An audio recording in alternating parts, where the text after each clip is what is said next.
Tuhan, terima kasih untuk segala kebaikan-Mu.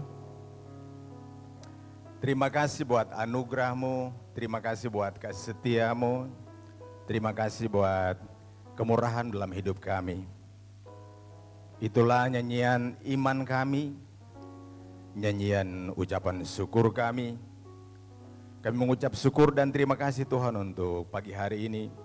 Kami ada di tempat yang tepat, kami ada di waktu yang tepat, dan Tuhan ada di tengah-tengah kami, bahkan Tuhan ada di dalam kami. Saatnya kami mendengarkan firman-Mu, Tuhan Yesus, berbicara bagi setiap kami. Sembuhkan yang sakit, kuatkan yang lemah, lepaskan yang terikat. Yang datang dengan pertanyaan mendapatkan jawaban. Yang datang dengan iman yang mulai goyah. Ketika kembali dari tempat ini, imannya kembali bangkit. Amin. Untuk melihat pengharapan yang tidak pernah mengecewakan yang datang daripada Yesus Kristus Tuhan.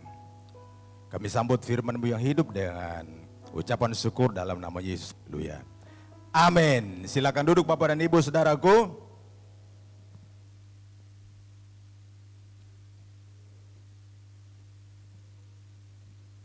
Oke. Berapa banyak yang diberkati Tuhan pagi hari ini, lambaikan tangannya. Berapa banyak yang datang dengan masalah dan persoalan, lambaikan tangannya. Gak usah lambaikan tangan, saya tahu. Bukan saudara saja yang punya masalah, saya juga punya masalah. Amin. Tapi karena alasan itulah kita ada di tempat ini. Saya percaya hari ini kalau semua sehat, semua baik, diberkati Tuhan, ya nggak kurang sesuatu apapun. Mungkin hari ini kita nggak ada di tempat ini. Nah, bulan ini kita akan berbicara tentang tema kita. Tema kita bulan ini kita berbicara tentang apa ini saudaraku? Bulan September, Suffering for the King. Menderita atau penderitaan untuk raja. Kalau kita berbicara tentang menderita untuk raja, maka nggak cocok saudaraku. Amin. Kalau bilang menderita, saudara dan saya nggak ada apa-apanya. Hari ini kita harus mengucap syukur bahwa sang raja itu yang menderita buat saudara dan saya. Dia berkorban buat saudara dan saya. Rasul Paulus bilang begini, bahkan kita membakar diri kita sendiri itu nggak cukup untuk membuat saudara dan saya diselamatkan. Amin. Darah kita dicurahkan sekalipun itu nggak cukup untuk menyelamatkan saudara dan saya. Tetapi Raja kita, Yesus Kristus Tuhan, Dia mau mati buat saudara dan saya. Dia bukan saja berkorban, bukan saja korban harta dan kekayaan, tapi nyawanya dikorbankan buat saudara dan saya. Amin. Nah, oleh sebab itu pagi hari ini kita mau belajar dari Roma pasal yang ke-8. Kitab Roma pasal yang ke-8, saya ingin kita belajar apa yang saudara dan saya harus lakukan untuk menghadapi penderitaan yang ada di depan saudara dan saya. Roma pasal yang ke-8, saya ingin membacakan Roma pasal yang ke-8 ayatnya yang Iya. Mari baca sama-sama dengan saya.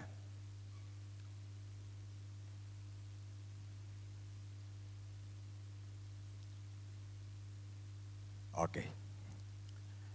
Roma 8 ayat yang 18, baca sama-sama. 2, 3. Sebab itu aku yakin, apa saudaraku, bahwa apa? Bangkit berdiri. Ini bukan jemaat rock ini saudaraku. Ayo, gerakan tangannya dulu, ya, lompat-lompat kalau bisa, siapa yang belum makan. Saya nggak percaya jemaat rock. Tahukah saudara rock itu artinya apa? Batu. Rock itu artinya Yesus Kristus Tuhan. Batu itu punya sifat keras, punya gairah, punya semangat saudara dan saya harus pagi-pagi ini baca firman dengan semangat. Ya, Roma 8 ayat 18, 2, 3. Sebab aku yakin bahwa penderitaan zaman sekarang ini tidak dapat dibandingkan dengan kemuliaan yang akan dinyatakan kepadaku. Jemaat sendiri baca. 2, 3.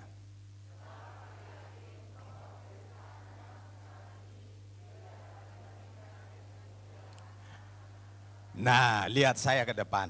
Baca ayat ini begini. Dengan gaya. Karena kalau kita baca Alkitab itu pemikiran orang dituangkan di situ, ekspresinya nggak kelihatan. Jadi baca ayat ini begini. Sebab aku yakin bahwa penderitaan zaman sekarang ini tidak dapat dibandingkan dengan kemuliaan yang akan dinyatakan kepada kita. Baca dengan ekspresi supaya saudara menangkap. Amin. Sebab aku yakin bahwa penderitaan zaman gitu. Coba praktek. 2, 3. Sebab aku yakin bahwa jangan langsung disambung. Bahwa penderitaan zaman ini, ya, penderitaan zaman ini jangan disambung, jangan terlalu cepat-cepat. 2, 3. Sebab aku yakin bahwa penderitaan zaman sekarang ini tidak dapat dibandingkan dengan kemuliaan yang akan dinyatakan kepada kita. Berikan tepuk tangan buat Tuhan Yesus. Silakan duduk. Nah, di dalam Roma pasal yang pertama ini Rasul Paulus sedang mengajarkan jemaat di Roma bahwa mengikut Kristus itu bukan kita berjalan di jalan tol. Setuju? Bukan kita di jalan highway, jalan bebas hambatan. Tetapi mengikut Kristus penuh dengan apa? Penderitaan, penuh dengan pergumulan, penuh dengan apa lagi? Masalah, penuh dengan tantangan, penuh dengan apa? Penuh dengan segala sesuatu yang berisiko dalam hidup saudara dan saya. Oleh sebab itu, ini merupakan statement daripada Rasul Paulus. Dalam menghadapi setiap tantangan, Rasul Paulus bilang, aku mengalami yang namanya karam kapal. Berjalan dari kota ke kota dengan kaki telanjang tanpa alas sepatu. Aku dihina, aku ditolak, dipagut ular. Ya. Tetapi Rasul Paulus bilang bahwa aku punya keyakinan, aku punya iman yang kokoh, aku punya kepercayaan yang kokoh bahwa penderitaan yang aku alami hari ini, bahwa persoalan yang aku alami hari ini, bahwa tantangan yang aku alami hari ini, bahkan hal-hal yang aku alami yang tidak baik, yang tidak enak hari-hari ini yang kualami, itu tidak dapat dibandingkan, tidak dapat disejajarkan, tidak dapat disamakan, tidak dapat dibandingkan dengan kemuliaan. Amin. Artinya hal-hal biasa yang kita lalui hari ini, Rasul Paulus bilang bahwa pencobaan-pencobaan biasa yang kamu lalui hari ini adalah, penderitaan yang kamu lalui hari ini adalah apa? Hal-hal yang biasa. Sama-sama bilang biasa. Biasa artinya apa? Biasa artinya semua orang gak perlu percaya Yesus mengalami krisis ekonomi. Setuju? Rasul Paulus mau bilang bahwa orang gak perlu ke gereja tetap mengalami yang namanya bensin naik.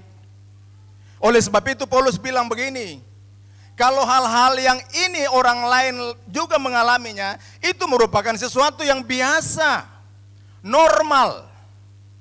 Sebab itu dikatakan di dalam Roma pasal yang ke-8 ayat 18, sebab aku yakin, bahwa penderitaan zaman sekarang ini tidak dapat dibandingkan dengan kemuliaan. Rasul Paulus sedang punya satu pandangan ke depan bahwa nanti ketika dia mati kelak, ketika dia berjumpa dengan Kristus, maka ada sesuatu yang tidak bisa diukur, yang tidak bisa dibandingkan, yang dia akan terima. Ada mahkota, ada reward yang Rasul Paulus akan terima daripada Kristus. Sebab itu dia mengingatkan saudara dan saya pada pagi hari ini begini. Yuk, semua orang di luar sana punya masalah. Semua orang di luar sana punya tantangan, punya persoalan. Tetapi hal-hal kecil yang merupakan masalah dan persoalan ini tidak dapat memisahkan kita, tidak dapat dibandingkan dengan apa yang Tuhan akan berikan buat saudara dan saya. Supaya apa? Kita jangan lemah. Kita nggak menjadi tawar hati, lalu kita mundur daripada Tuhan, lalu kita meninggalkan Kristus. Apa itu penderitaan menurut Kamus Besar Bahasa Indonesia? Penderitaan artinya sesuatu yang buruk, yang harus ditanggung. Buruk itu klasifikasinya tiap-tiap orang berbeda. Tapi Rasul Paulus bilang begini, sekalipun mengalami hal yang paling buruk sekalipun, penderitaan yang paling buruk sekalipun, tetapi itu tidak akan bisa dibandingkan dengan ini. Keagungan, kehormatan, keluhuran. Bicara keagungan ini saudaraku, saudara dan saya dulu orang-orang yang biasa. Orang-orang yang tidak dianggap orang. Siapa saudara dan saya dulu orang datang minta nasihat daripada saudara dan saya? Coba ingat, di luar Kristus, apakah ada yang datang meminta, Pak, tolong doakan saya? Enggak ada. Amin. Dulu kita dihindari orang. Dulu enggak ada orang yang lihat saudara dan saya. Tetapi ketika kita berada dalam Kristus, Alkitab bilang begini, yang lama telah berlalu, tetapi yang baru sudah datang. Yang baru itu berbicara tentang apa? Mindsetnya berubah. Cara berpikir yang baru. Untuk merubah cara berpikir ini perlu proses, saudaraku. Hari ini kita sedang menghadapi yang namanya proses perubahan pola pikir. Penderitaan-penderitaan yang saudara dan saya alami, itu untuk memproses cara berpikir saudara dan saya, respon saudara dan saya terhadap setiap situasi yang kita alami dan kita lalui. Oleh sebab itu Rasul Paulus mengingatkan saudara dan saya bahwa apa yang kita alami hari ini nggak bisa disejajarkan dengan kemuliaan yang akan Tuhan berikan buat saudara dan saya. Mati pasti masuk surga. Amin. Tetapi lebih daripada sekedar masuk surga, ada mahkota yang Tuhan siapkan buat saudara dan saya. Amin. Ada reward yang Tuhan siapkan buat saudara dan saya. Rasul Paulus membandingkan hidupnya sebelum dia menjadi pengikut Kristus dan setelah dia menjadi pengikut Kristus. Ada sebuah perbedaan yang sangat signifikan dalam hidupnya.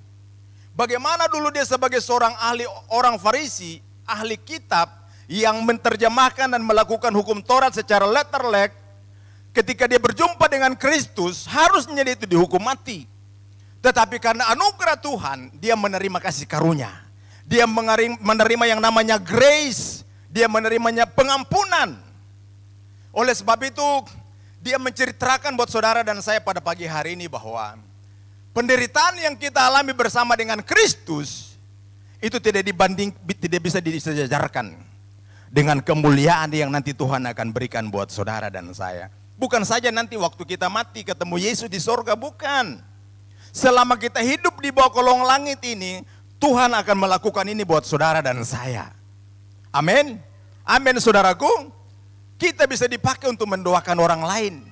Kita bisa dipakai untuk menasihati orang lain. Kita bisa dipakai untuk memotivasi orang lain. Kita bisa dipakai untuk mengencourage orang lain.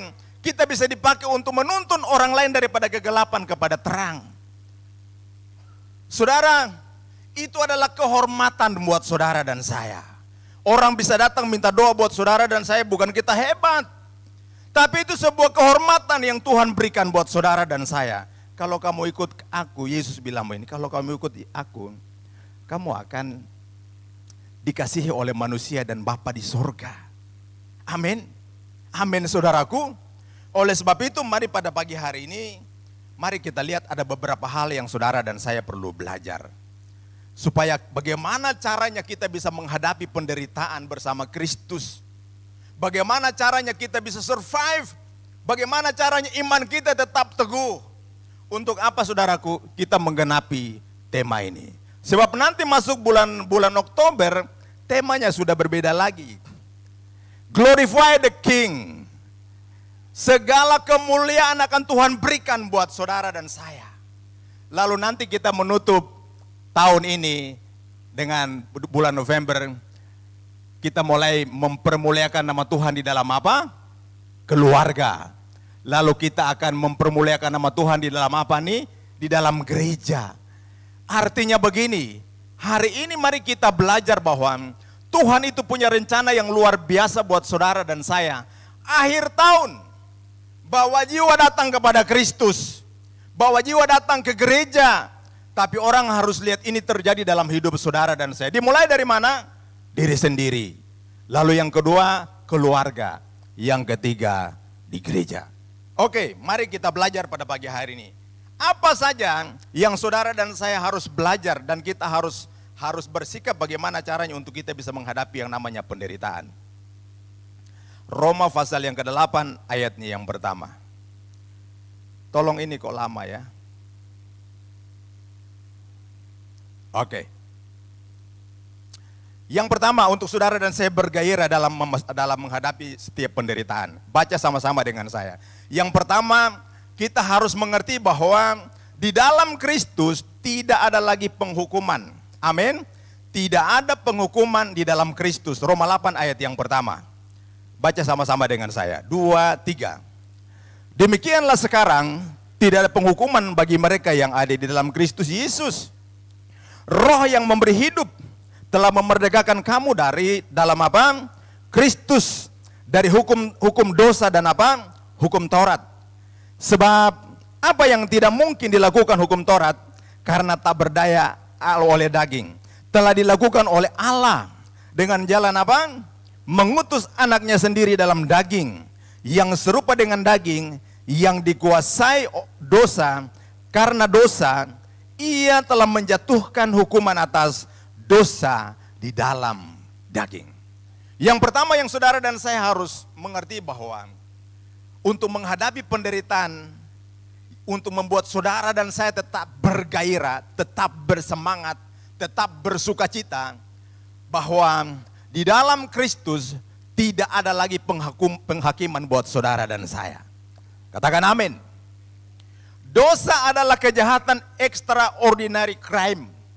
Kejahatan luar biasa. Kejahatan luar biasa itu saudaraku, hukumannya adalah hukuman mati.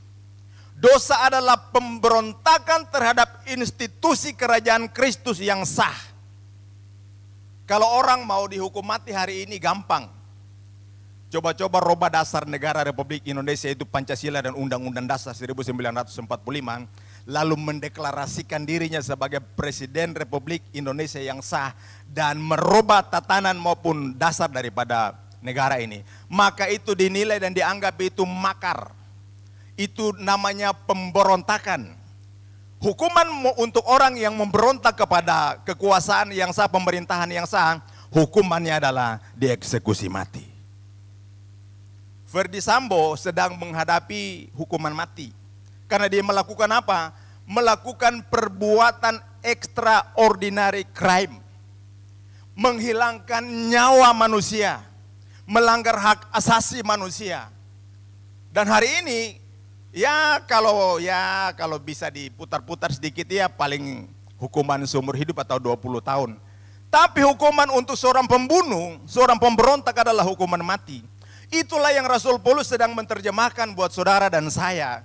Bahwa aku punya keyakinan yang kokoh bahwa penderitaan yang hari ini kita alami, yang kita lalui bersama dengan Kristus, itu tidak akan pernah saudaraku dibandingkan dengan kemuliaan, kehormatan, kejayaan, kemasyuran yang Tuhan berikan dan sediakan buat saudara dan saya. Oleh sebab itu Paulus sedang mau mengingatkan saudara dan saya begini, hey, supaya kamu tetap bergairah di dalam Tuhan, ingat, waktu kamu menghadapi masalah dan persoalan, ingat, dosamu sudah selesai. Dosamu selesai bukan karena kamu berbuat baik. Siapa di sini yang diselamatkan karena berbuat baik? Angkat tangan. Angkat tangan. Karena berbuat baik? Tidak ada. Roma 3:23 berkata, sebab semua orang telah berbuat dosa dan telah kehilangan kemuliaan Allah. Roma 6:23 berkata, upah dosa adalah maut, tetapi karunia Tuhan adalah keselamatan yang kekal di dalam Kristus Yesus Tuhan. Dan Rasul Paulus sedang mengingatkan saudara dan saya, Kita nggak perlu bekerja keras untuk dosa kita diampuni. Kita nggak perlu melakukan perbuatan baik untuk dosa kita diampuni. Cukup datang menerima keselamatan yang datang cuma-cuma daripada Kristus.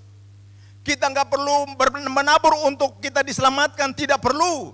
Kalau kita menabur itu, kita menjalankan tugas dan tanggung jawab kita sebagai warga kerajaan.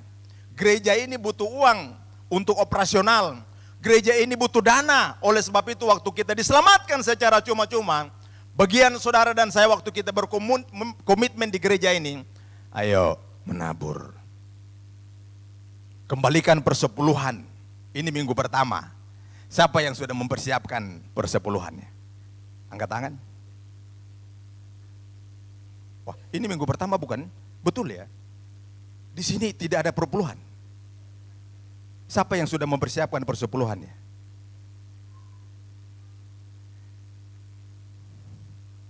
Ini pertanyaannya kurang elok kah? Siapa yang sudah mempersiapkan persepuluhannya dari rumah atau sudah transfer? Siapa yang sudah lakukan itu? Cuman satu orang, Jos. Istri saya kemarin waktu sebelum kami berangkat, saya pulang dari Bali, ya. Istri saya langsung minta, ayo mana persepuluhan kita untuk bulan ini. Lalu dia ambil amplop, lalu dihitung semua, lalu ditulis nama saya sama dia, lalu titip ke anak-anak saya. Hari ini kembalikan ke gereja. Persepuluhan yang saya kembalikan itu bukan untuk biaya saya diselamatkan. Itu sebagai rasa syukur saya kepada Tuhan. Ketaatan saya kepada Tuhan. Jadi waktu kita memberi kepada gereja, itu bukan untuk kita selamat. Kita diselamatkan karena Yesus Kristus Tuhan.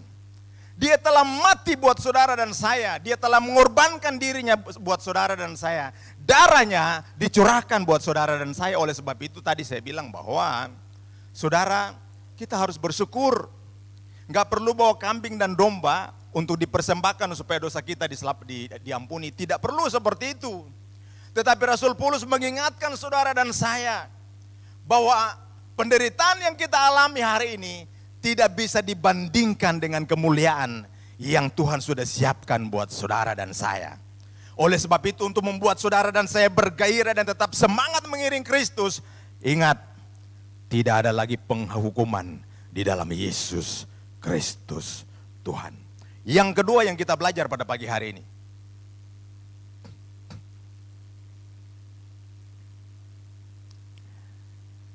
ada hadiah bagi saudara dan saya. Ada reward. Jadi penderitaan hari ini tidak akan bisa dibandingkan dengan kemuliaan yang Tuhan berikan buat saudara dan saya. Ada mahkota, bukan saja pada waktu mati. Tapi selama saudara dan saya hidup di bawah kolong langit ini, ada hadiah yang Tuhan siapkan buat saudara dan saya. Roma 8 ayat yang 16, baca sama-sama dengan saya. 2, 3. Baca yang keras sama-sama. 2, 3, kompak. Roh itu bersaksi bersama-sama dengan roh kita bahwa kita adalah anak-anak Allah. Dan jika kita adalah anak, maka kita juga apa saudaraku? Adalah ahli waris. Maksudnya orang-orang yang berhak menerima janji-janji Allah yang akan menerimanya bersama-sama dengan apa? Kristus. Yaitu apa saudaraku? Jika kita menderita bersama-sama dengan Dia, supaya kita juga apa? Dipermuliakan bersama-sama dengan Dia. Jangan mau saja menerima kehormatan, tapi nggak mau ikut menderita. Amin. Ingat, penderitaan, pencobaan yang kita alami itu pencobaan yang apa? Biasa. Biasa saja. Sakit gigi, semua orang mengalami sakit gigi. Jadi biasa. Roh itu bersaksi bersama-sama dengan roh kita bahwa kita adalah anak-anak Allah. Dan jika kita adalah anak, maka kita adalah apa? Yang keras. Maka kita adalah apa? Ahli waris. Siapa di sini anak sulung? Lambaikan tangan. Ada Pak Ameng, ada Novi. Sebentar. Yang junior aja, biar orang tua duduk. Saya mau tanya, sebagai anak tertua, anak sulung, kira-kira orang tua kamu mengajarkan kamu apa saja yang kamu dapat dari warisan orang tua? Pernah diajar nggak atau dikasih tahu? Warisan. Ya. Atau kamu tahu nggak, kamu sebagai anak sulung itu haknya apa? Ada hak istimewa apa yang kamu dapat dalam keluarga? Sebagai anak pertama, apa ya, Pak? Oke, sip, duduk. Pak Ameng, tahu nggak sebagai anak sulung apa hak istimewa seorang anak sulung untuk kita di Indonesia? Apa itu? Kalau anak pertama yang ditugaskan untuk bertanggung jawab kepada keluarga kita sendiri. Itu yang diajarkan orang tua kita dari zaman saya masih kecil. Kamu besar nanti, kamu harus tanggung jawab kepada keluarga besar maupun keluarga saya pribadi. Amin. Itu di Indonesia, itu di dunia. Dunia hanya mengenal kalau anak sulung itu punya double porsi. Artinya dalam pembagian warisan, anak sulung itu mendapat apa? Double porsi. 2 kali lipat dibandingkan dengan adik-adiknya yang lain nomor 2, 3 dan keempat. Karena apa? Itu tadi yang Pak Ameng bilang, tanggung jawab untuk menghidupi keluarganya ketika papa mamanya tidak ada. Bukan saja menghidupi, bertugas untuk membuat keputusan dan mengawal keputusan. Di Yahudi, di Israel juga sama. Anak sulung itu punya hak istimewa. Amin. Oleh sebab itu Yakub sangat mengerti hak istimewa, pentingnya hak istimewa buat dia. Sementara Esau mengecilkan, menganggap remeh hak istimewa. Itu secara dunia anak sulung mendapatkan hak istimewa double porsi. Alkitab bicara tentang hak anak sulung ataupun pewaris, itu tidak ditentukan oleh apa? Urutan di dalam kelahiran. Perhatikan baik-baik. Alkitab tidak mengajarkan saudara dan saya tentang warisan di dalam kerajaan sorga itu tidak ditentukan oleh urutan kelahiran. Tetapi Alkitab firman Allah mengajarkan saudara dan saya bahwa setiap kita yang telah menerima Yesus Kristus sebagai Tuhan dan Juru Selamat, kita semua apa saudaraku? Apa? Kita adalah pewaris. Kita adalah ahli waris. Ini yang membedakan kekristenan dengan kepercayaan-kepercayaan yang lain. Setiap orang yang dahulu ada di dalam dosa, di bawah kutuk dosa, menjadi hamba dosa, pada waktu dia menerima Yesus sebagai Tuhan dan Juru Selamat, maka seluruh hak-haknya dikembalikan dan diberikan kepadanya. Dosa membuat Adam kehilangan hak istimewanya. Tetapi perbuatan dosa yang telah ditebus oleh Yesus Kristus Tuhan mengembalikan saudara dan saya kepada hak istimewa tadi. Oleh sebab itu bersyukurlah saudara dan saya, kita menjadi orang percaya kepada Kristus, sebab di dalam Kristus tidak ada lagi penghukuman. Di dalam Kristus yang adalah setiap saudara dan saya menjadi ahli waris kerajaan surga. Berikan tepuk tangan yang paling meriah buat Yesus untuk hal ini. Ini yang Rasul Paulus berkata bahwa penderitaan zaman ini tidak akan bisa dibandingkan dengan apa yang Yesus berikan buat saudara dan saya. Yang dia berikan buat saudara dan saya melebihi ekspektasi saudara dan saya. Apa yang tidak mungkin kita terima, dimungkinkan untuk kita terima itu.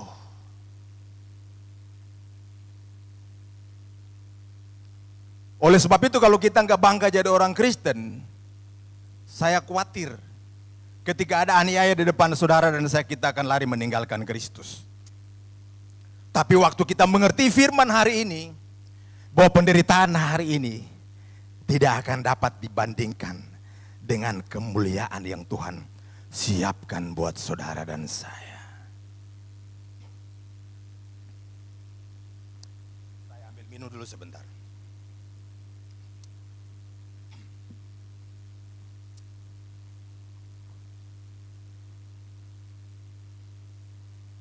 Siapa yang bangga jadi orang Kristen pada pagi hari ini, lambaikan tangannya. Lambaikan tangan saudara. Saya mau melihat orang-orang yang mengerti firman ini, bahwa di dalam Kristus saudara dan saya adalah ahli waris daripada janji-janji Allah. Bangkit dari tempat duduk saudara dan saya, lalu sorakan haleluya, berikan tepuk tangan yang paling meriah bagi Yesus Kristus Tuhan. Katakan haleluya. Harusnya kita bergairah untuk hal ini. Bahwa apa yang dunia tidak bisa berikan kepada saudara dan saya, itu diberikan buat saudara dan saya secara cuma-cuma. Di dalam Kristus tidak ada perbedaan antara anak pertama, kedua, ketiga, dan terakhir. Di dalam Kristus tidak ada perbedaan antara budak dan orang-orang merdeka.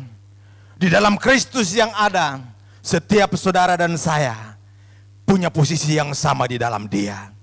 Kita mendapatkan hak istimewa. Kita mendapatkan warisan yang sama. Kita mewarisi apa yang Yesus telah wariskan buat saudara dan saya. Silakan duduk Bapak dan Ibu saudaraku.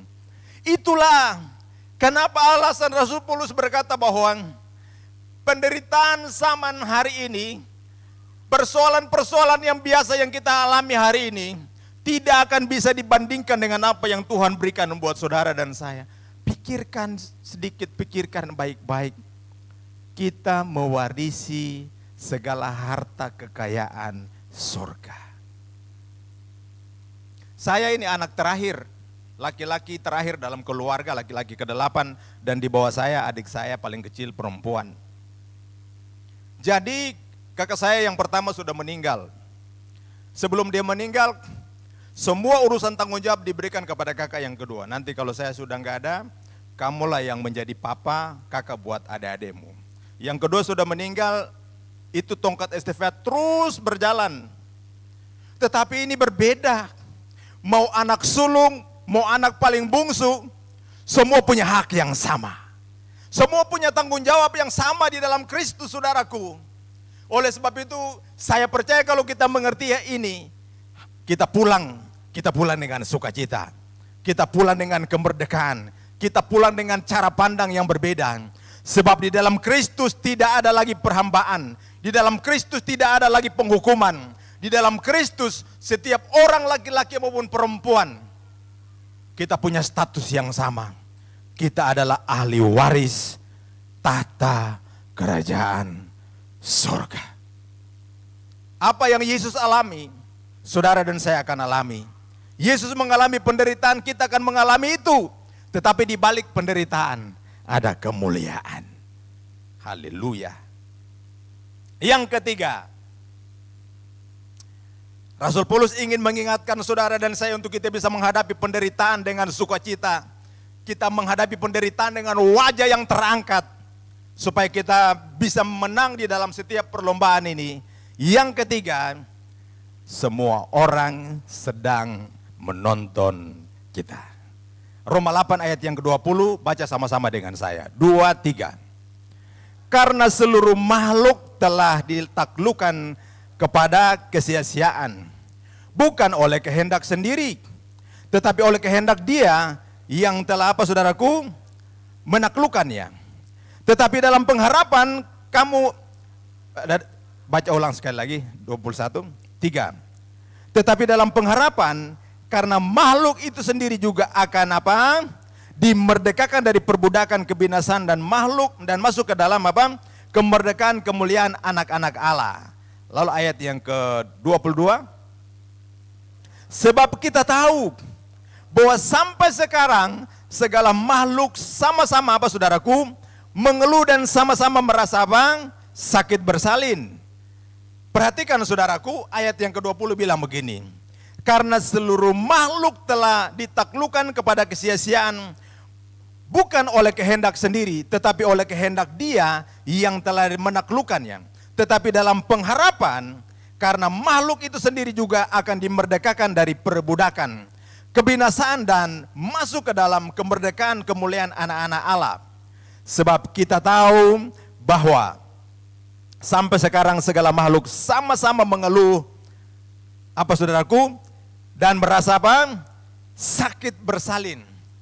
Rasul Paulus ingin mengingatkan saudara dan saya bahwa di dalam perlombaan ataupun di dalam kita mengikut Kristus ini, banyak orang sedang menonton saudara dan saya, banyak orang sedang melihat bagaimana cara kita hidup, banyak orang sedang melihat bagaimana caranya kita menghadapi setiap proses dalam hidup ini, supaya mereka bisa percaya berita ataupun informasi yang saudara dan saya sampaikan tentang apa?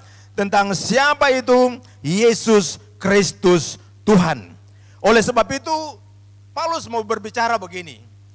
Dunia ini sedang menonton saudara dan saya.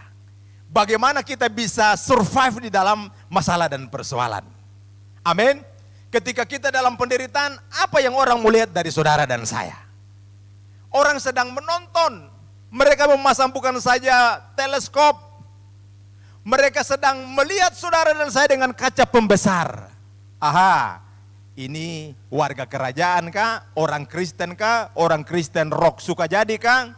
Saya mau lihat perbedaan apa ketika dia menghadapi masalah dan persoalan. Semua makhluk sedang menonton, sedang menantikan munculnya anak-anak Tuhan. Kemarin waktu Pak Kris Manusama khotbah kemarin di sesi pujian penyembahan, saya nggak tahu Pak Ameng sama Pak Febri ingat nggak? Statement dia begini. Nanti satu waktu ketika kita di surga, baru kita akan bertanya begini. Abraham, Ishak, Yakub, bagaimana sih? Musa, bagaimana sih? Sensasinya bagaimana rasanya? Pada waktu kamu mengangkat tongkat, ya, laut Teberau terbelah menjadi dua. Bagaimana, apa yang kamu rasakan pada waktu itu? Sensasi apa yang kamu sedang rasakan pada waktu itu? Orang tanya kepada Musa, bagaimana pada waktu kamu menunjuk tongkat kepada bukit batu itu? Bukit batu itu mengeluarkan air. Bagaimana sih rasanya pada waktu itu, saudaraku? Orang bertanya kepada Elia, Elia, bagaimana caranya pada waktu kamu menurunkan api dari langit dan membakar 450 Nabi Baal? Sensasinya seperti apa? Dan mereka akan bertanya begini, Priscilla, bagaimana rasanya ketika Roh Kudus hadir dalam hidupmu? Pak Ameng, bagaimana caranya ketika Kristus masuk dalam hidup kamu? Sebab di zaman perjanjian lama, Kristus belum datang. Roh Kudus belum turun ke atas hamba-hamba Tuhan pada waktu itu. Oleh sebab itu, bersyukurlah kita di dalam perjanjian baru ini. Kita hidup di dalam kemurahannya Tuhan. Ketika Roh Kudus turun atas saudara dan saya, Alkitab berkata bahwa kita akan melakukan perkara-perkara yang besar. Kita akan membangkitkan orang mati, kita akan berdoa orang sakit sembuh. Kita akan melakukan mujizat-mujizat karena apa? Roh Kudus ada dalam kehidupan saudara dan saya, Roh Kristus ada dalam kehidupan saudara dan saya. Dan itu yang akan nanti Abraham tanyakan buat saudara dan saya. Saya memang bapak orang beriman, tapi Nov, jujur, saya iri sama kamu, kata Abraham. Kamu menikmati anugerah Tuhan. Apa yang dulu Bapa di surga janjikan kepadaku, kamu menikmatinya. Dan dia tanya begini, ketika Roh Kudus masuk ke dalam hidup kamu, kira-kira apa yang kamu rasakan? Lalu kamu mulai cerita, waktu Roh Kudus masuk dalam hidupku, saya dulu miring, stres, putus asa, frustrasi. Tapi ketika dijamah Roh Kudus, ada ketenangan, ada damai sejahtera. Ketika saya menghadapi masalah dan persoalan, Roh Kudus datang dan menghibur saya. Ketika saya dalam tekanan, ketika saya berdoa, sesuatu turun atas saya berupa Roh Kudus. Dia menjamah saya dan dia berkata, tenang, aku mengerti perasaanmu. Aku tahu apa yang engkau hadapi. Pada waktu kita kehilangan orang-orang dekat saudara dan saya, Roh Kudus, Roh penghibur itu akan datang dan menghibur saudara dan saya. Dan mereka akan mendengarkan kesaksian itu daripada saudara, dan hari ini mereka di surga, mereka sedang menonton saudara dan saya. Ada kamera dipasang dari surga untuk melihat pergerakan saudara dan saya. Ingat, aniaya ada di depan saudara dan saya. Penderitaan yang sesungguhnya ada di depan saudara dan saya. Akan tiba waktunya, pedang akan terhunus buat saudara dan saya. Yesus atau menyangkal Yesus atau leher putus. Saya berdoa biar saudara dan saya punya statement seperti Roy Ponto. Roy Ponto itu waktu kasus kerusuhan di Ambon, itu seorang guru sekolah minggu. Waktu mereka sedang retret, mereka diserang oleh kelompok dari sebelah saudaraku. Dan pada waktu itu Roy Ponto ditangkap lalu ditanya, menyangkal Yesus atau nyawa? Dia berkata apa? Beta Laskar Kristus. Pak! Tangan putus. Yesus, menyangkal Yesus atau nyawa? Beta Laskar Kristus. Pak! Tangan sebelah putus. Sampai akhirnya dia mati. Apakah kita masih punya iman seperti itu? Semua makhluk sedang menonton saudara dan saya, baik yang masih hidup maupun tokoh-tokoh iman. Kain, Habel, Abraham, Ishak, Yakub sedang menonton saudara dan saya. Dan di dalam perlombaan ini mereka sedang berdiri. Mereka sedang berdiri di luar lapangan dan mereka sedang berkata, terus, ayo, maju terus. Kurang sedikit lagi, semangat, terus, ayo, jangan menyerah. Mereka sedang berdiri dan mereka sedang bertepuk tangan buat saudara dan saya. Kita ada di dalam perlombaan, di dalam race. Dan semua mata sedang menonton saudara dan saya. Apa yang kita lakukan pada waktu kita menghadapi penderitaan, tantangan, masalah dan persoalan.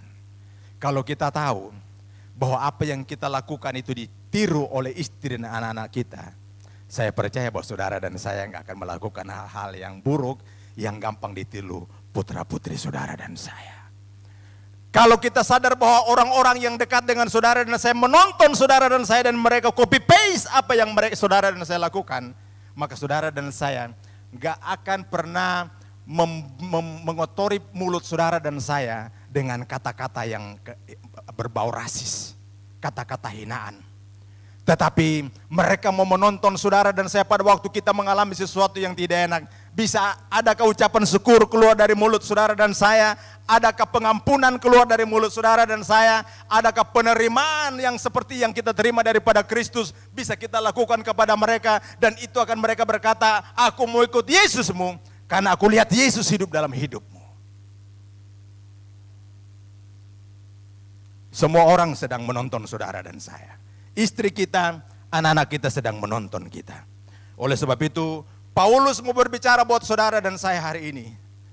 Penderitaan yang kita alami hari ini tidak bisa dibandingkan dengan kemuliaan yang kita terima. Untuk kita bisa masuk dalam penderitaan itu dan kita keluar sebagai pemenang. Ingat, anak kita tonton kita. Amin. Istri kita tonton kita. Orang-orang yang kita bimbing, yang kita bina, anak-anak rohani kita tonton saudara dan saya. Kalau kita tahu ada banyak orang yang menonton dan mengikuti saudara dan saya, maka di pikiran saudara dan saya, aku mau jadi berkat buat mereka. Apapun masalah dan persoalan, ada banyak orang yang harus menerima hal-hal yang positif dalam hidup saya sebagai seorang pemimpin. Yang terakhir, Wahyu pasal yang ketiga ayat 19. Ya, ada satu poin lagi. Baca ini Wahyu pasal yang ketiga ayat 19. 2, 3. Barang siapa ku kasihi ia ku tegur dan ku hajar. Sebab itu relakanlah hatimu dan bertobatlah. Lihat, aku berdiri di muka pintu dan mengetok. Jikalau ada orang yang mendengar suaraku dan membukakan pintu, aku akan masuk mendapatkannya dan aku akan makan bersama-sama dengan dia dan dia bersama-sama dengan aku. Ayat ini ditutup dengan barang siapa menang, dia akan makan. Amin saudaraku, barang siapa menang, dia akan duduk makan di dalam meja perjamuan bersama-sama dengan aku. Saya berdoa supaya hari ini saudara dan saya benar-benar kita menjadi pemenang itu. Amin saudaraku. Kita menjadi orang-orang yang keluar dari race dengan membawa bendera kemenangan. Kita akan bersorak-sorai, kita akan bersuka cita karena kemenangan yang Tuhan berikan buat saudara dan saya. Kata menang di sana dipakai kata nikao atau nikaho. Menang artinya menaklukkan, mengatasi, dan mengalahkan. Orang yang menang adalah orang yang masuk di dalam race. Orang yang masuk dalam gelandang pertandingan. Amin saudaraku. Orang yang menang adalah orang yang pernah mengalami sebuah pertandingan dan keluar sebagai pemenang. Saya berdoa hari ini saudara dan saya adalah orang-orang itu. Yang terakhir, yang keempat, Rasul Paulus mau berbicara buat saudara dan saya. Untuk kita tetap semangat untuk menghadapi setiap penderitaan yang kita alami bersama Kristus. Ingat, Allah turut bekerja. Roma 8:28, baca sama-sama dengan saya, 2-3. Kita bangkit berdiri, baca dengan keras. Kata kita ganti dengan aku atau saya. 2-3. Saya tahu sekarang bahwa Allah turut bekerja dalam segala sesuatu untuk mendatangkan kebaikan bagi mereka yang mengasihi Dia. Yaitu bagi mereka yang terpanggil sesuai dengan rencana Allah. Sekali lagi, 2-3. Saya tahu sekarang bahwa Allah turut bekerja dalam segala sesuatu untuk mendatangkan kebaikan bagi mereka, bagi saya yang mengasihi Dia. Yaitu bagi saya yang terpanggil sesuai dengan rencana Allah. Rasul Paulus bilang begini, hal yang paling buruk sekalipun terjadi dalam hidup saudara dan saya, itu ada intervensi Tuhan di sana. Itu ada campur tangan Tuhan di sana. Yang paling buruk entah itu kebodohan kita dalam membuat sebuah keputusan, itu pun Tuhan ada di sana untuk mendidik dan mengajar saudara dan saya. Amin. Artinya begini, hari ini mari kita pulang sebagai warga kerajaan, kita pulang dengan pola pikir pemenang. Penderitaan yang kita alami hari ini tidak akan dibandingkan dengan kemuliaan yang Tuhan siapkan buat saya. Dan untuk saya bisa masuk dalam penderitaan itu dan keluar sebagai pemenang, saya harus ingat bahwa di dalam Kristus tidak ada lagi penghukuman. Yang kedua, untuk saya survive di dalam pertandingan, dalam penderitaan itu, saya harus ingat bahwa semua mata sedang menonton saya. Amin saudaraku. Yang ketiga yang saya harus ingat dalam hidup saya, bahwa di dalam penderitaan itu, semua orang di dalam Kristus akan dijadikan pewaris tata kerajaan Allah. Kita tidak ada perbedaan. Tidak ada perbedaan antara yang lahir nomor 1, kedua, dan ketiga. Setiap saudara dan saya, kita adalah ahli waris. Dan yang keempat, untuk saya tetap survive di dalam penderitaan bersama dengan Kristus, saya menyadari dan mengerti bahwa Allah turut campur tangan. Allah turut bekerja di dalam segala sesuatu untuk mendatangkan kebaikan kepada saya. 2 Petrus pasal yang kedua ayat ke-8, bangkit berdiri terus dan kita akan baca ini. Setelah selesai ini saya selesai. 2-3. Sebab orang benar itu tinggal di tengah-tengah apa? Mereka, dan setiap hari melihat dan mendengar perbuatan-perbuatan mereka yang jahat itu, sehingga jiwanya yang benar itu tersiksa. Maka apa saudaraku? Nyata bahwa Tuhan tahu apa saudara? Menyelamatkan orang saleh dari pencobaan, dan tahu apa saudaraku? Menyimpan orang-orang jahat untuk disiksa pada hari kematian. Tuhan tahu menyelamatkan orang saleh dari pencobaan dan tahu menyimpan orang jahat untuk dibinasakan. Hari ini Tuhan tahu kok saudara dan saya ada di tengah-tengah kelompok yang selalu skeptik terhadap saudara dan saya, negatif terhadap saudara dan saya. Amin. Bahkan setiap hari mereka berusaha untuk menghancurkan hidup saudara dan saya. Tapi Alkitab bilang Allah turut bekerja dalam segala perkara. Tuhan tahu menyelamatkan Ibu Maria. Tuhan tahu menyembunyikan Pak Ameng. Tuhan tahu menyelamatkan Pak Febri dari segala macam masalah dan persoalan. Karena Dia Tuhan yang hebat, Dia Tuhan yang luar biasa, tidak pernah meninggalkan saudara dan saya. Mari kita berdoa. Tetap berdiri. Pertama kali saya mau berdoa buat mereka yang belum pernah mengundang Yesus menjadi Tuhan dan Juru Selamat satu-satunya dalam hidupnya. Hari ini hari yang terbaik buat saudara. Kalau itu saudara, taruh tangan kanan di dadamu, yang lain pejamkan mata. Saya mau berdoa khusus buat engkau. Hari ini engkau bukan lagi budak, tapi engkau adalah pewaris tahta kerajaan Allah.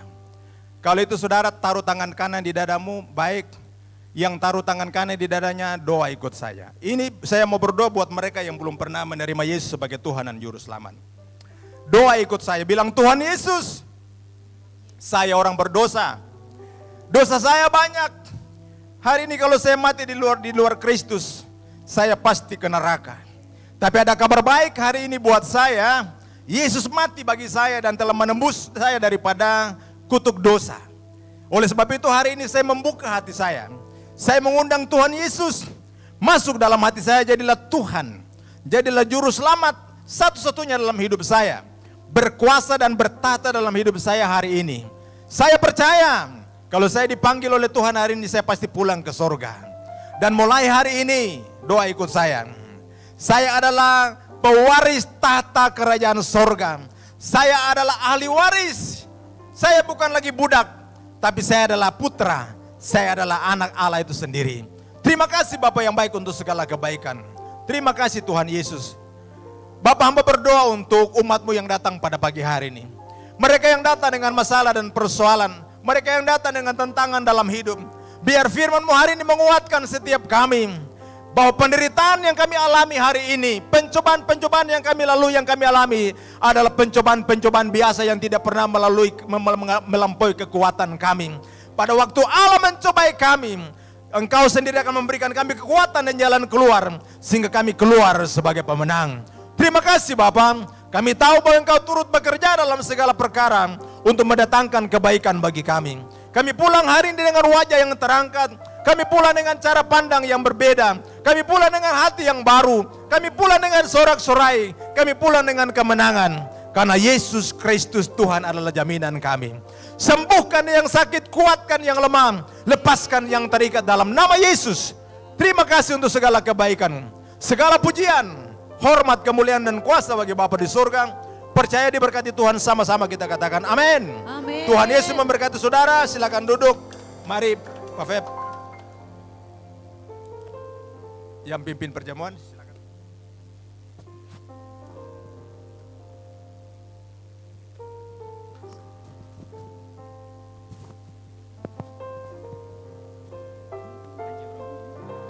Saat ku masuk ke hadirat-Mu, bawa persembahan ke tempat kudus-Mu.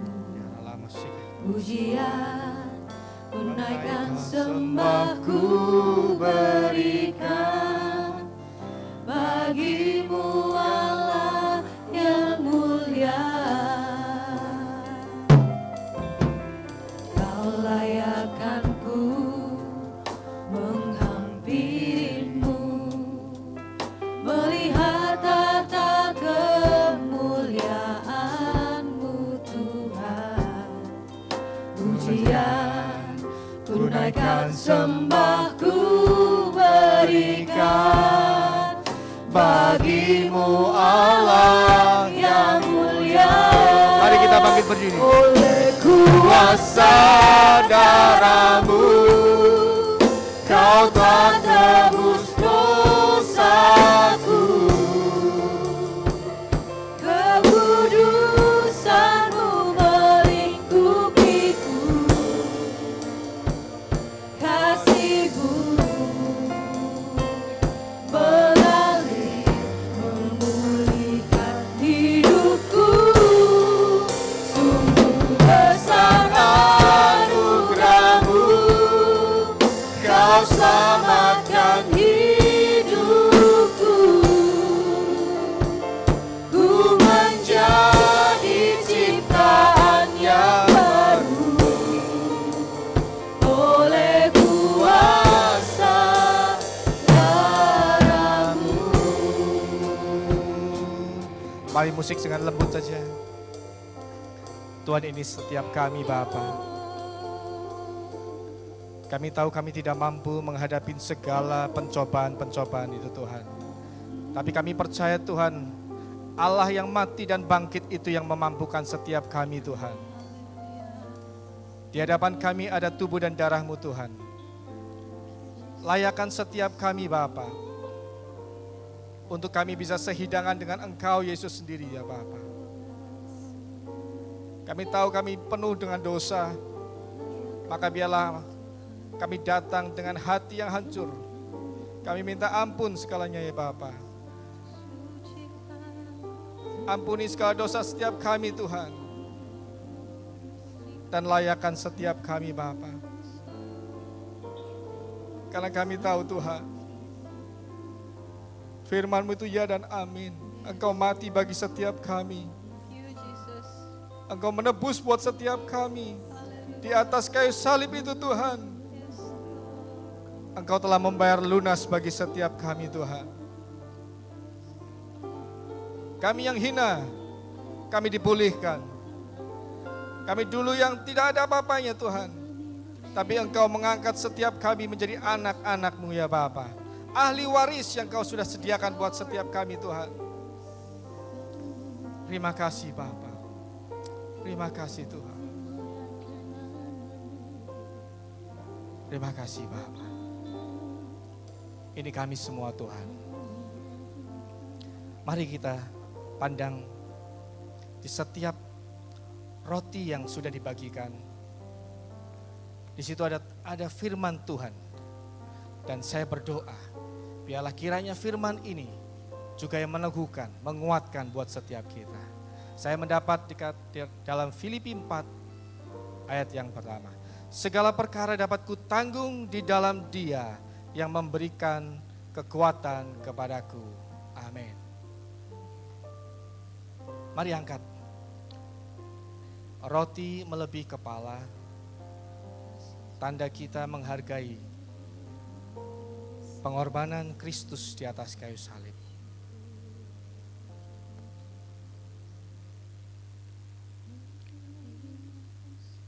Mari ambil waktu sebentar. Ada beberapa saudara-saudara kita yang belum dilayani, mungkin bisa segera dilayani. Oralama shikiki karalama. Firman-Nya berkata, sebab yang aku teruskan kepadamu aku terima daripadanya. Bahwa malam waktu itu Yesus disalibkan. Dia berkata, inilah tubuhku yang diserahkan bagi kalian semua. Ingatlah akan aku. Setiap kali kita mau memakan tubuh Kristus, mari kita ingat kebaikan-kebaikan Kristus di dalam setiap kita. Bilur-bilurnya yang menyembuhkan setiap kita. Segala sakit penyakit telah disembuhkan. Segala kutuk telah dimerdekakan. Di atas kayu salib Tuhan berkata, it is finished. Yang kurang pengharapan, pandang Yesus Kristus di atas kayu salib. Dia sumber segalanya. Percayakah Bapak Ibu Saudara terkasih, bahwa roti yang kita angkat melebihi kepala adalah persekutuan dengan tubuh Kristus? Mari kita makan dengan iman dalam nama Yesus.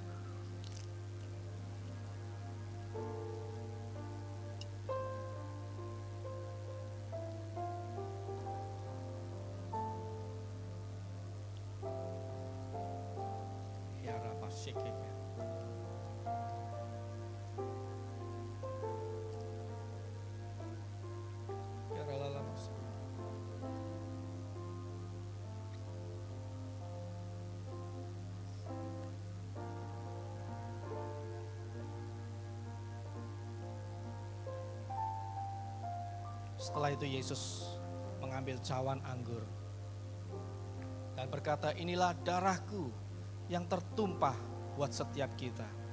Ini darah perjanjian, di mana janji Kristus bahwa di dalam tubuh kebangkitan, Yesus yang bangkit, Dia berjanji kita juga akan bangkit dan kita akan masuk di dalam kerajaan Kristus itu sendiri. Dan kami percaya Tuhan,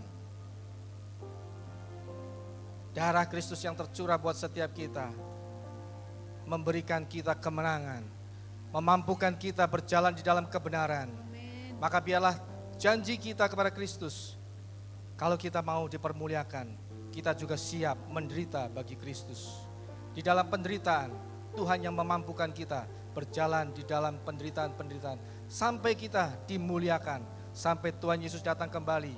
Maka Tuhan berkata, engkau anak-anakku yang kukasihi, engkau berharga di hadapanku, engkau akan masuk di dalam perjanjian anak domba Allah. Dan biarlah Tuhan Yesus berkata, inilah darahku yang tercurah bagi kalian semua. Maka kita semua percaya bahwa persekutuan kita dengan darah Kristus, mari kita minum di dalam nama Yesus Kristus.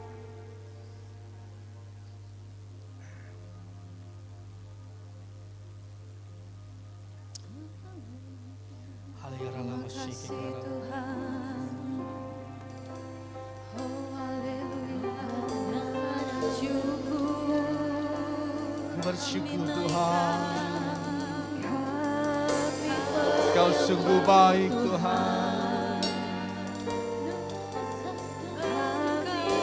Darah-Mu tercurah bagi setiap kami. Bersyukur Tuhan. Bersyukur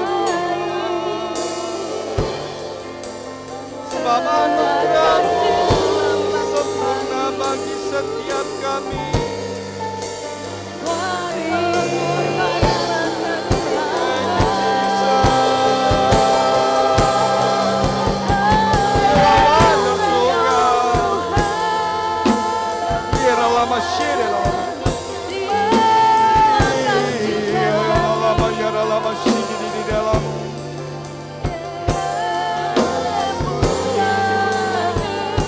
Angkat suaramu, angkat suaramu, sembah Dia.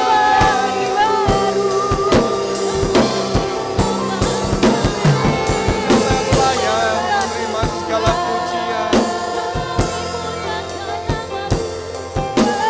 Oh Jesus, thank you Jesus.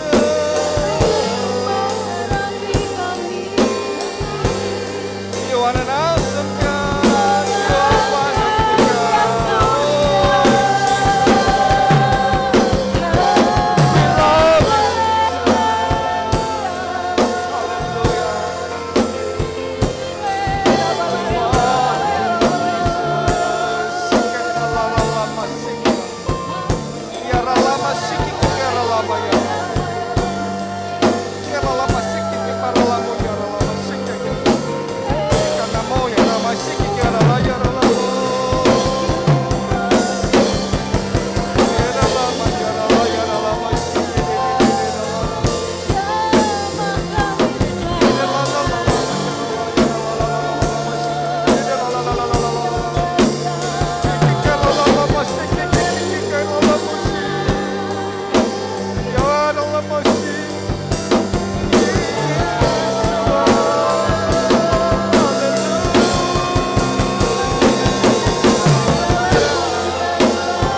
melakukan kebenaran demi kebenaran Tuhan. Terima kasih Bapa. Haleluya. Amin. Amin.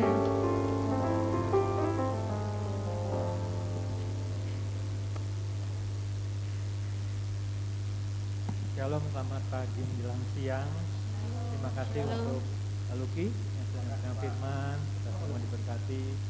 Dan juga kita bersyukur masih diberi kesempatan untuk ambil bagian dalam perjamuan kudus pada pagi menjelang siang ini, dan saatnya kita akan memberikan persembahan dan juga minggu pertama sebagai perpuluhan untuk memudahkan bisa Bapak Ibu bisa melalui transfer atau melalui QR atau mau tunai juga tidak menjadi masalah, mana yang lebih mudah. Dan mari kita berdoa. Tuhan Yesus, terima kasih untuk siang hari ini. Terima kasih untuk kasih setiamu, kebaikanmu yang luar biasa Engkau sudah anugerahkan bagi kami.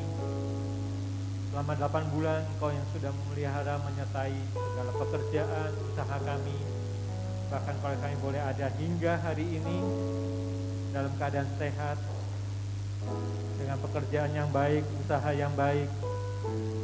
Kami tahu semuanya karena Engkau ya Tuhan Yesus Kristus.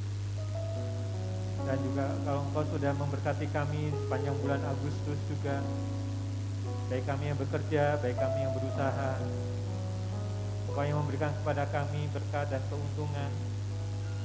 Dan biarlah pagi hari ini kami juga ingat akan apa yang Tuhan ajarkan kepada kami untuk membawa setiap persembahan kami kepadamu ya Tuhan. Baik mulai persembahan atau perpuluhan, kami percaya bahwa apa yang kami berikan tidak sebanding dengan apa yang Engkau sudah lakukan di dalam hidup kami sampai hari ini.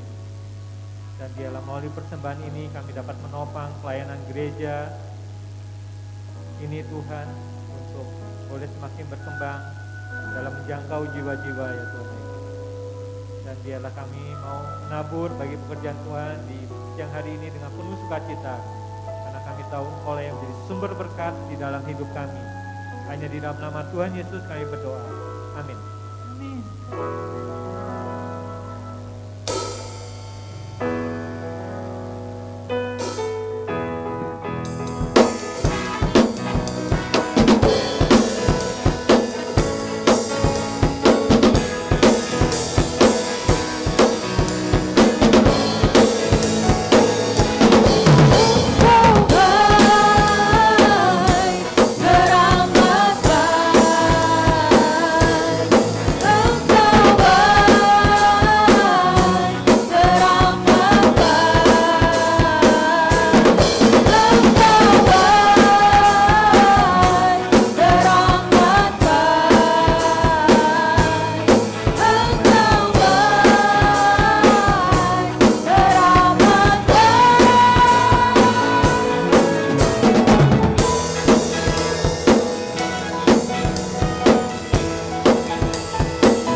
Halo warga kerajaan, berjumpa lagi di Rock News.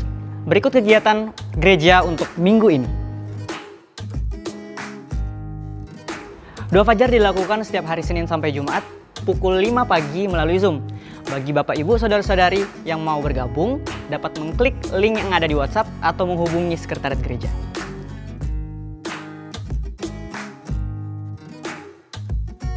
Komsel dilakukan setiap minggunya di wilayah masing-masing. Bagi jemaat yang belum bergabung, dapat menghubungi koordinator Komsel atau sekretariat gereja.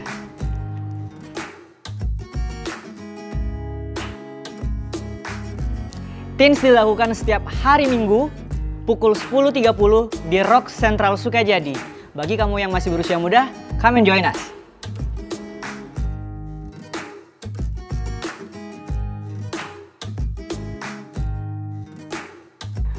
Berdoalah bagi kesejahteraan kota di mana kamu tinggal. Gereja mengadakan menara doa pukul 11 pagi di Rock Central Sukajadi. Bagi Bapak Ibu Saudara-saudari yang rindu berdoa bersama-sama dapat menghadiri kegiatan ini. Demikian Rock News untuk minggu ini. Selamat hari Minggu, Tuhan Yesus memberkati.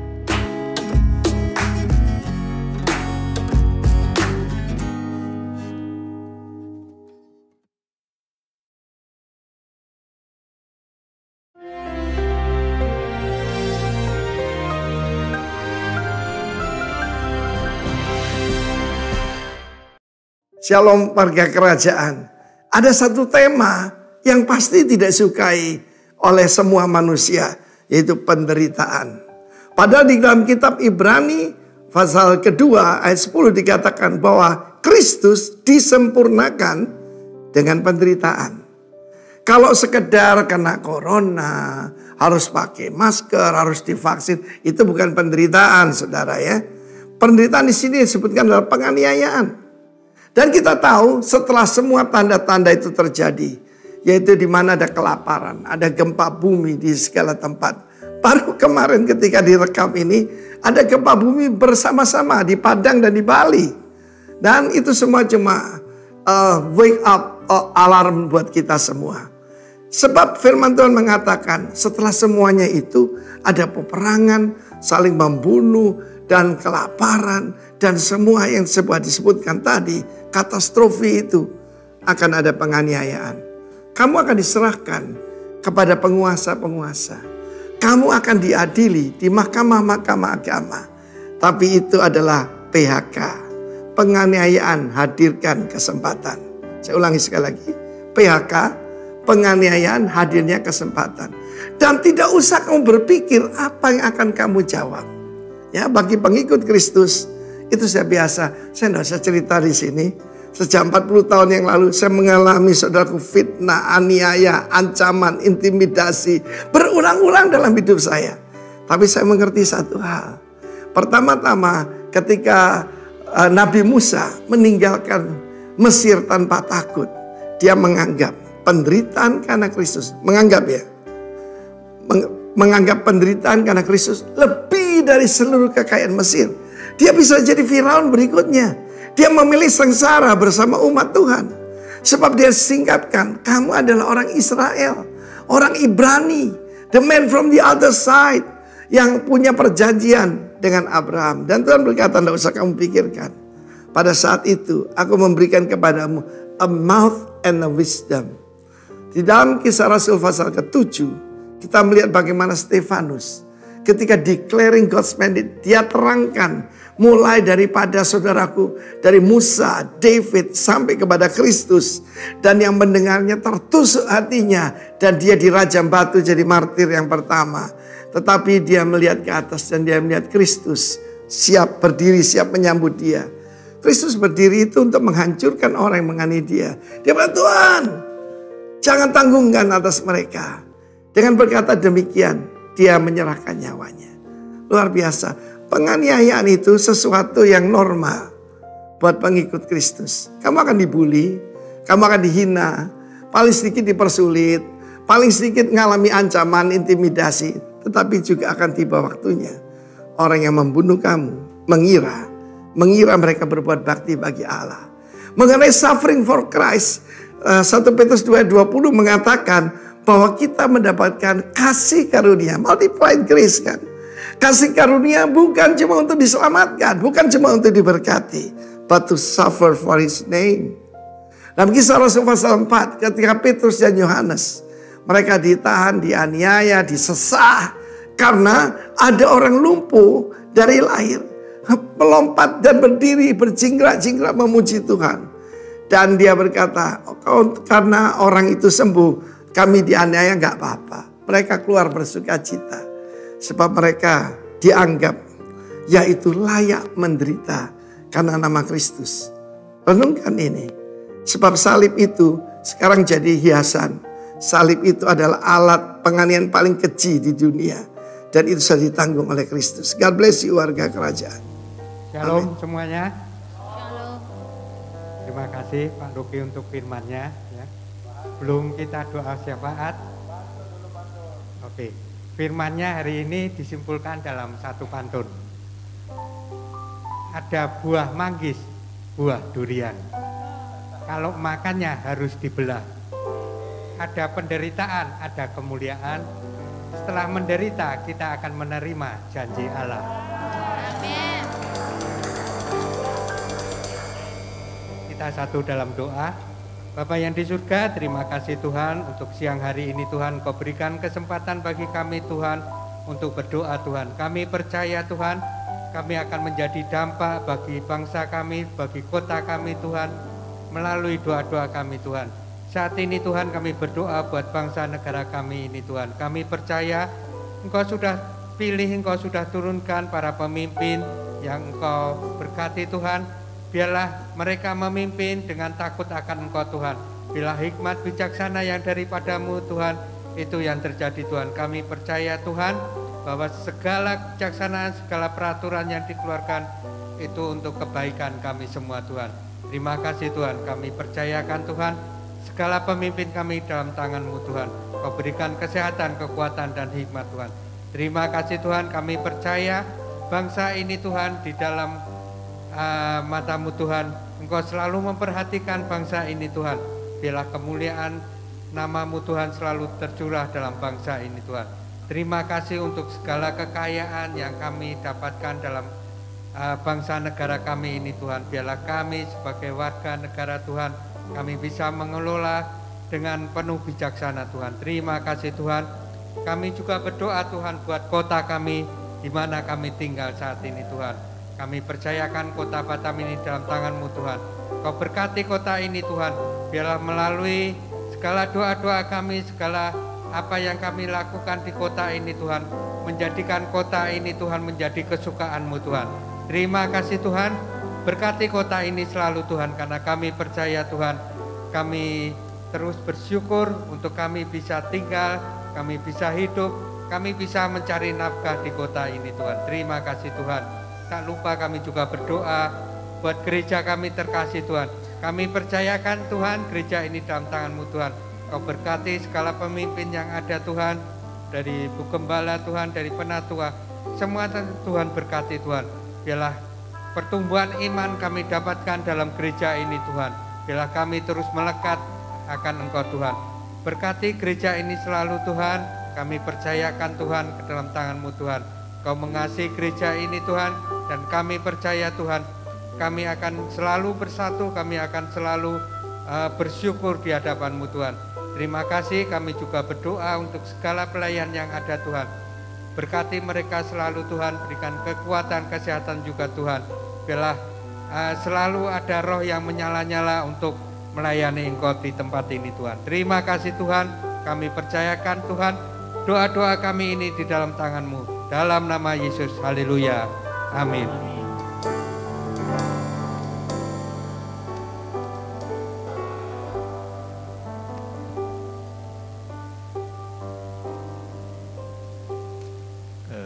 Kami mengundang yang baru pertama kali hadir di tempat kami beribadah bersama dengan kami.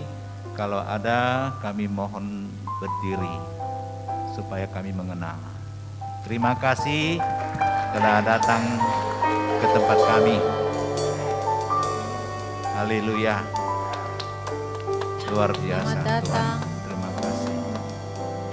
Terima kasih. Terima kasih Tuhan. Mari kita bersatu hati dalam doa. Bapa kami mengucap syukur dan terima kasih. Terima kasih Bapa, Engkau sudah memberikan firman-Mu yang terbaik buat pagi siang hari ini. Terima kasih biarlah firman-Mu yang hari ini boleh kami terima dan tanam di dalam hati kami dan kami boleh melakukan. Terima kasih ya Tuhan Yesus, Engkau sungguh baik. Engkau sangat luar biasa memimpin kami hari demi hari, dan sehingga kami dapat memuji dan memuliakan dan meninggikan nama-Mu. Tuhan, pada siang hari ini hamba juga berdoa buat setiap orang yang terlibat pelayanan di Gereja Rock Batam Sentra Sukajadi ini. Tuhan Yesus, Engkau tolong bimbing kami, Engkau tolong tuntun kami terus ya Tuhan. Sehingga gereja ini Engkau pulihkan bagi kami ya Tuhan. Apa yang kami lakukan, apa yang kami tidak sengaja, telah kami berbuat sesuatu kesalahan, kami mohon ampun Tuhan. Kiranya Tuhan terus mengurapi setiap yang terlibat di dalam pelayanan ini. Tuhan pakai kami supaya kami dapat melayani dengan sukacita, damai sejahtera yang Tuhan tanamkan dalam hati kami. Terima kasih, dan saat ini kami akan pulang ya Tuhan. Tolong berkati kami dalam perjalanan kami. Tibakan kami dengan selamat, tidak kekurangan sesuatu apapun. Tuhan memberkati pekerjaan Engkau. Tuhan memberkati rumah tangga Engkau. Tuhan memberikan kesehatan buat Engkau. Tuhan selalu melindungi dan menyertai keluargamu. Terima kasih ya Tuhan Yesus. Oleh karena kasih karunia Tuhan Yesus Kristus dan kasih Allah Bapa dan persekutuan Roh Kudus menyertai kita semua. Mulai hari ini sampai selama-lamanya. Yang percaya sama-sama katakan amin.